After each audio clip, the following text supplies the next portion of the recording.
Good morning, everybody. I hope you're having a great day today. Excuse me. I would just like to, really, I don't know what I'm going to talk about. I was thinking about tips and then definitions. Really, I don't know. So I guess we're just going to start with, let's talk about some definitions. Let's talk about some words that we use all the time. Not all the time. Let's talk about words that we'll use in paganism and kind of what they demean. And we'll start with the word paganism as it is. There are a plethora of different resources out there that will all have different definitions for the word pagan, and some of them are religions, and some of them are spiritualities, and some of them are mindsets, and it really just depends on the person and who's saying it and what they're feeling. And that's one of the beautiful things about paganism, is that each person finds it in their own way, and since there's not one set doctrine that says this is what it is, it really allows you to have that creative process in your own spirituality and kind of decide what your faith is for you. One of the most common things that you will see across pagan definitions is non-Abrahamic, nature-based faith. And that's pretty general. I've met witches who were Christian, but I've never met like a pagan Christian. I mean, I guess there are pagans who believe in Jesus. I personally believe Jesus was a real person. I don't think that he was the Son of God, and I don't think that's what he wanted to be either. I think that's what they made him 200 years later, looking back at this great person who preached some really beautiful things about not judging other people and about helping poor and just being a good person. And so I feel, I don't think there's any, I don't know, there probably is. There's somebody for everybody. Like, there's some pagan for everybody. But anyways, so in general, paganism is nature-based faith that's non-Abrahamic. That means that they don't believe that the sons of Abraham were the religious leaders, prophets, whatever.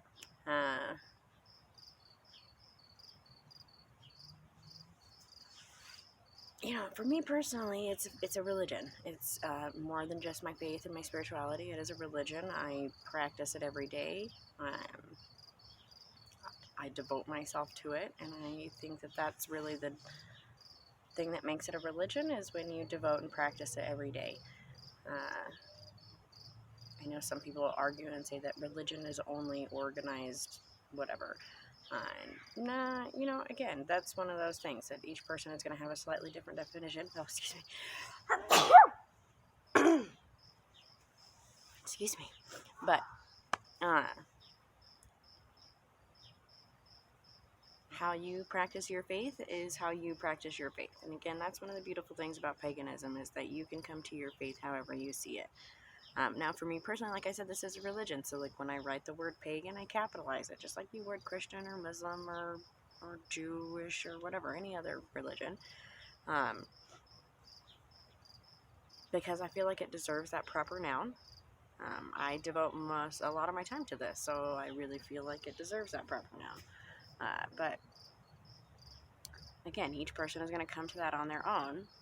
It's about honoring nature. It's about being one with nature and understanding nature, and that's the biggest part of paganism. Now, let's talk about some different kinds of paganism, because I think that'll kind of help everybody, understand better. So just as in Christianity, there are different types of paganism. So you have, like, if we were Christian, you would have Baptist and Mormon and Catholic and Protestant and blah, blah, blah, all those different things. So it's the same thing in paganism. There are different groups that find their spirituality a little bit differently. They each have their own set of rules and practices and beliefs. Most of them are based on a specific culture. So you'll have Norse paganism, also called heathens. You'll have Irish or Celtic, Pictish or Scottish, and then just kind of, there's Shinto, which is Japanese. There's, just a plethora of different pagan religions and groups that you can kind of follow. And each one is going to kind of come to their faith slightly differently. They'll believe in different gods. They will have different mythology. But all in all, they kind of all encompass the same thing. They're all earth-based. Most of them are polytheistic, so they have lots of different gods, or animalistic, which means that they believe that the gods can show themselves as animals, and that animals have this ability to communicate and do divine things. There are also some pagans who don't believe in any god. Agnostic. They believe in a higher power, but not necessarily one specifically. You have universal pagans who believe in a universal energy. You have, now I just slipped out of my mind. There's a great blog that I used to follow that I need to refollow now that I got a new email. Anyways, humanistic pagans. There's just all different kinds, and so you can kind of find that in your own path. And, read a book, talk to somebody, go out and seek it. Let your curiosity be your guide on which one of these pagan paths that you choose to follow. Or there's a term called eclectic. Now, depending on who you talk to in the pagan community, this is either a highly valued term or a derogatory term, I guess. Some people would take it that far. An eclectic just means that you have incorporated different aspects of different practices into your own practice to create a unique practice that is yours, that it's eclectic. It picks from different places.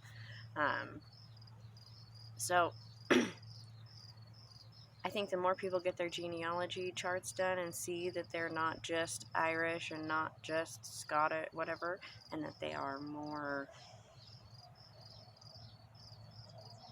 mixed than they think they are, I think that we are moving a little bit away from this ideology that you can only practice what your ancestors practice. Yes, there is a lot out there, especially right now, about cultural appropriation and all of those things, so we'll just take one brief little short moment. Do it with respect. If you find a Native American practice that you find is beautiful and amazing and you love it, then learn everything there is about it. Don't just take it as a superficial thing. Learn everything there is about it. Go out and find a Native American who practices it. Read a book by a Native American who practices it. Look more, look deeper, find more, and find it. If that's information that's supposed to be a part of your practice and it's supposed to be something that you do, you will find that information. It will come to you. You will meet the person who needs to be your guide or helper or whatever along the path. But when it becomes cultural appropriation is when you just pick that one thing out and you're like, oh, I like this. Like the prime example is the baseball teams and the football teams who have picked out the headdress. And they have no idea why or what it means or what that honor is, and they wear it because they think it's cool looking. They didn't look into it. They didn't say, oh, this is Native Americans wear this because they have gone to battle and they have won and they have achieved great status in their community, and that this is a noble, high, important, prestigious thing, and that you only wear it for specific reasons because war is not a thing to be praised. Anyways, so there's a lot. Learn more. It is a cultural appropriation if you just pick it up and do it without knowing what it means. And I think that that's true even with just paganism. You don't, like, as an Irish, Scottish, Welsh, whatever descent, even if I was to just pick up some Welsh magic and be like, oh, I know how to do this perfectly now, blah, blah, blah. That's not true. That's still cultural appropriation. I am not in that country. I do not live there. I couldn't because it's been 100 years, whatever. Anyways, know what you're studying. Research it. Learn it. Know it. Find more information and honor that information. And so that's how you build that eclectic practice, is through honoring that information, learning more information, reaching out to good sources, reaching out to people who actually practice and who have been taught by their grandmother, just different things like that.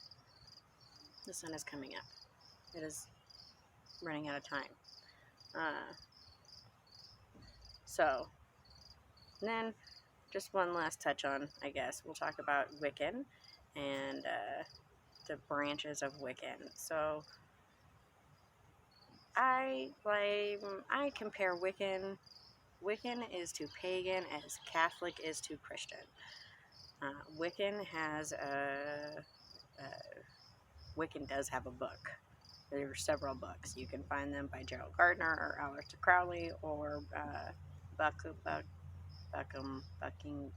maybe something like that. I can't remember.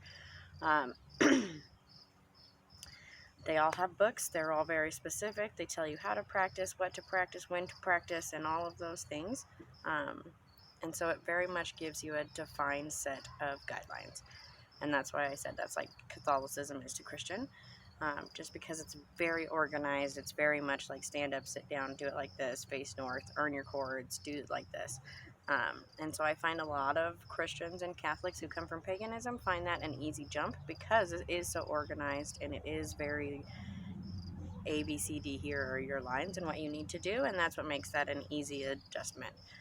But you do find that a lot of people then come to Wiccan and they're like, oh, okay, I need more, so they kind of move past that. But again, each person is going to find their faith in their own way.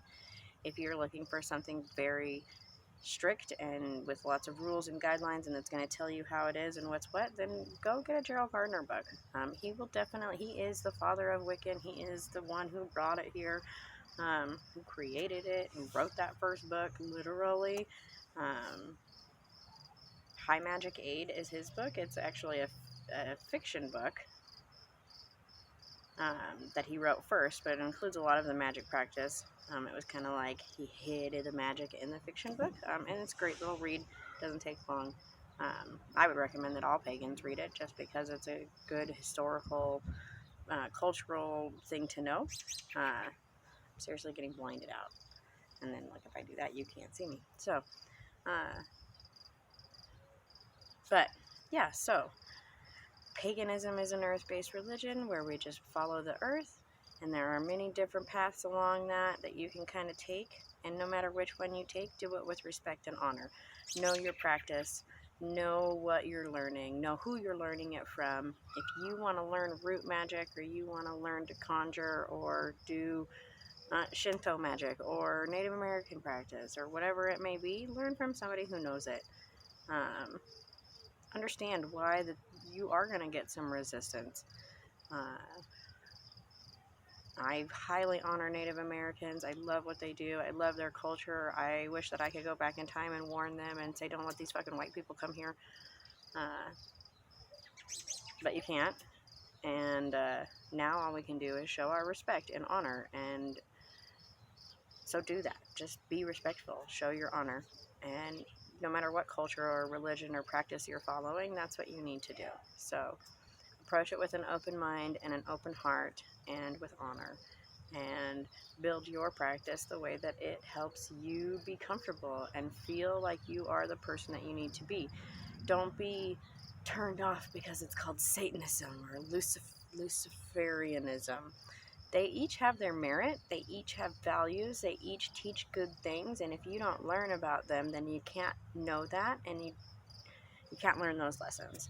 I just watched a great video on Luciferian, I can't even say it.